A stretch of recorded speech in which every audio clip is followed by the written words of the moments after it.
starting to see an uptick in the shower activity in Brazos County.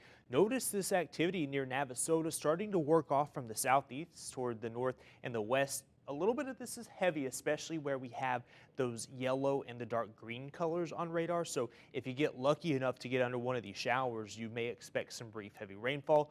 A greater coverage as you get out along the I-45 corridor, where we're starting to see those outer bands from Delta work from southeastern parts of Texas up into the Brazos Valley. And you can clearly see the eye of Delta on radar as it continues to work its way off toward the northwest at about 12 miles per hour, really wrapping in some good moisture into parts of Louisiana, Mississippi, and now into parts of southeastern Texas. So we can expect an uptick in the coverage as we head throughout the evening hours into tomorrow morning. Nothing showing up out there right now, though. Here in Bryan College Station, it's dry out there. So if you're going to step outside one more time, you don't need the rain jacket, but you're going to want it tomorrow. 78 degrees, dew points back into the 70s after they were in the 30s earlier this week, and really temperatures across the area not too bad. 74 degrees in Waco, 72 in Fairfield. We're going to be above the average low tonight because of that moisture that continues to increase across the Brazos Valley. We have a brand new update this evening on Delta. It is still a Category 3 hurricane. It has winds of 120 miles per hour moving to the north-northwest at about 12 miles per hour. So it has started to slow down just a little bit, and that means it's going to start working its way off toward the north, followed by eventually the northeast. These systems start to slow down before they start to make that gradual turn toward the north, followed by the northeast. Expected to make landfall as we head into late Friday as a Category 2 hurricane in southwestern parts of Louisiana. Let's kind of take a look at what the latest models are showing. So it's showing that Delta is going to approach the southwestern Louisiana coast late tomorrow evening. So around 6 o'clock, it's going to be just off of the coast, and sometime between 7 to 9 p.m., it will make landfall, likely near or just to the east of Cameron. And this is unfortunate. This is where Laura made landfall not too long ago, so a lot of areas are still recovering. And where this makes landfall, we're going to see some pretty devastating impacts, 100-mile-per-hour winds.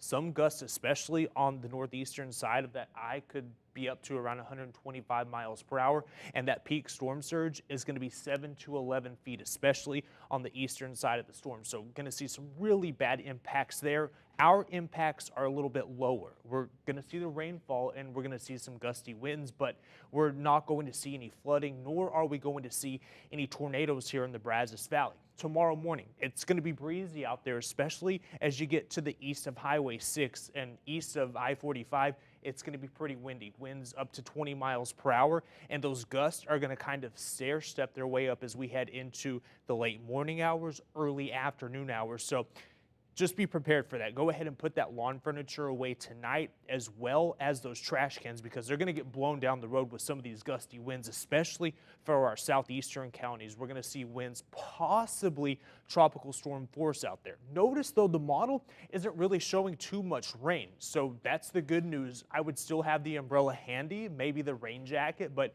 it's going to be really hit or miss unless you're to the east of I-45. That's where there's going to be a greater coverage of the showers and storms. This model's trying to indicate some popcorn showers and storms just to the east of I-35 during the afternoon hours, so just be prepared for that. But as we head toward latter parts of the afternoon into the evening, I think it's going to be dry for Friday Night Lights, just a little bit on the windy side. So if your team's going to be passing that ball around, yeah, it could kind of mess up that offense. So just keep that in mind. Rain looking pretty low in terms of the accumulations as we head over the next 48 hours. And that 10-day forecast, Gabriella, shows those temperatures soaring into the 90s. Hot girl summer making a comeback this weekend, but then 2 cold fronts on the way next week. I did not think hot girl summer will be back, but you know. She back, girl. She back. some fellow residents in my apartment complex are probably going to get in the pool. I don't know if I will. I'm gonna that stay water away. may be a little bit chilly after weather we've seen, you know? Yeah, so I think I might, stay away from that. But, other outdoor activities. Right after the break, we'll check in on the progress of the